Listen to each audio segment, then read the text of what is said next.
Hi friends, welcome back to Mani special food. இந்த வீடியோவில் ரொம்ப சூப்பரான ரொம்ப டேஸ்டான வாழைப்பூ வடை எப்படி செய்கிறது அப்படின்னு பார்க்கலாம்.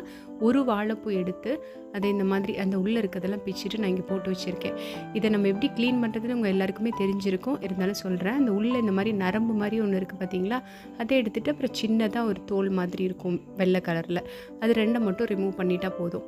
இங்கே பாருங்கள், இதுவும் அந்த சின்னதாக வெள்ளையாக இருக்குது, அதை மட்டும் நம்ம எடுத்துடலாம். வேறெல்லாம் அப்படியே வச்சுட்டு நல்லா பொடியாக நம்ம இதை கட் பண்ணிவிட்டு சேர்த்துக்க போகிறோம். இந்த வாழைப்பூவை இந்த மாதிரி பிச்சுட்டு தண்ணியில் போட்டு வச்சிடலாம். சும்மா பாத்திரத்தில் வச்சோன்னா கருத்து போயிடும், அதனால் நான் இங்கே தண்ணியில் போட்டு வச்சுருக்கேன். அப்புறம் இந்த உள்ளே இருக்கிற அந்த இதை வந்துட்டு சின்ன குருத்தாக இருக்கிறத நம்ம அப்படியே வந்துட்டு நல்லா பொடியாக கட் பண்ணி யூஸ் பண்ணிக்கலாம். ஒரு வாழைப்பூ எடுத்து நான் இந்த மாதிரி க்ளீன் பண்ணி தண்ணியில் போட்டு வச்சுருக்கேன். பருப்பு ஊறின பிறகு இதை எடுத்து நம்ம பொடியாக கட் பண்ணிக்கலாம். இதுக்கு தேவையான பருப்பை இப்போ நம்ம ஊற வச்சிடலாம். இந்த வாழைப்பூ பார்த்திங்கன்னா ஒரு 2 கப் கிட்ட வரும், அதனால் நான் இங்கே 1 கப் கடலைப்பருப்பு எடுத்து ஊற வச்சிடுறேன். பருப்பை இந்த மாதிரி ஒரு பாத்திரத்தில் சேர்த்துட்டு நம்ம நல்லா கழுவிட்டு இதை நம்ம ஊற வச்சுக்கலாம்.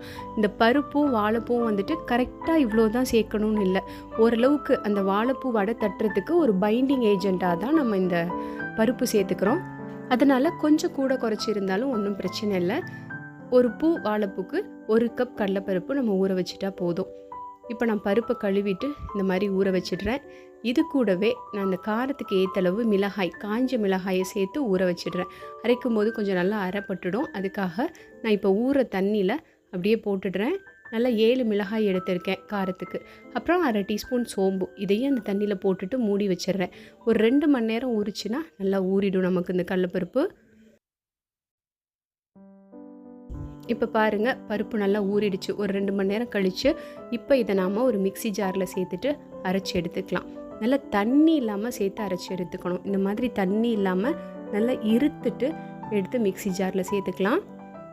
அந்த காஞ்ச மிளகாய், சோம்பு, இந்த கடலைப்பருப்பு இதை அப்படியே எடுத்து மிக்ஸி ஜாரில் போட்டுட்டு தண்ணி கொஞ்சம் கூட இல்லாமல் நம்ம அப்படியே அரைச்சி எடுத்துக்கலாம்.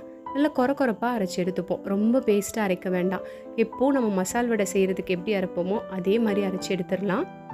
ஒரு 2-3 கடலைப்பருப்பு முழுசாக இருந்தாலும் பிரச்சனை இல்லை. அடியில் நல்லா மசிஞ்சிருக்கும், மேலே கொஞ்சம் கடலைப்பருப்பு அப்படியே இருக்கும், அந்த மாதிரியே அரைச்சி எடுத்துக்கலாம். இப்போ நம்ம இதை அரைச்சி எடுத்தாச்சு. இப்போ வாழைப்பூவை எடுத்து நம்ம நல்லா பொடியாக கட் பண்ணிக்கணும். இப்போ நான் இங்கே வாழைப்பூ எடுத்திருக்கேன். இதை கையில் நம்ம பொடியாக கட் பண்ணுறதுக்கு கொஞ்சம் டைம் ஆகும்.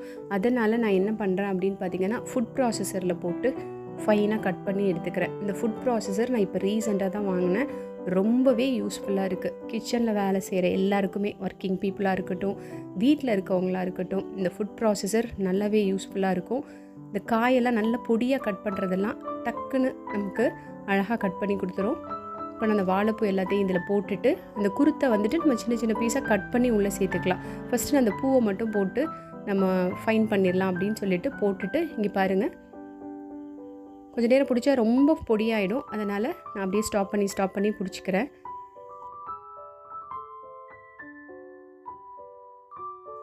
இப்போ பாருங்கள், நமக்கு இந்த வாழைப்பூ நல்லா ஃபைனாக கட் ஆகிடுச்சு. இப்போ இதை நாம் அரைச்சி வச்சுருக்க அந்த பருப்பு கூட சேர்த்துக்கலாம். நீங்கள் கட் பண்ணும்போது இந்தளவுக்கு ஃபைனாக கட் பண்ணணும் இல்லை, நார்மலாக கொஞ்சம் பெருசாக இல்லாமல் மட்டும் நார்மலாக எப்பவும் போல் கட் பண்ணிவிட்டு சேர்த்துக்கலாம். இப்போ நான் இதை இந்த பருப்பு கூட சேர்த்துடுறேன். அடுத்து நம்ம இது கூட வெங்காயமும் கட் பண்ணி சேர்த்துக்கலாம்.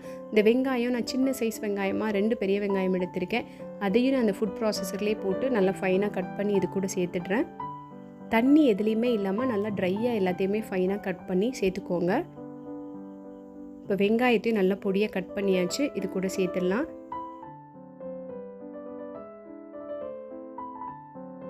அடுத்து நல்லா ஒரு கை அளவுக்கு ஃப்ரெஷ்ஷான கருவேப்பிலை இலை, அதையும் நான் இது கூட சேர்த்துக்கிறேன். அடுத்து ஒரு சின்ன துண்டு இஞ்சியை கட் பண்ணி சேர்த்துட்டு 6 பல் பூண்டை நான் இடிச்சிருக்கேன். அந்த தோலோடையே நம்ம இடித்து சேர்த்துக்கலாம், ஃப்ளேவர் ரொம்ப நல்லாயிருக்கும்.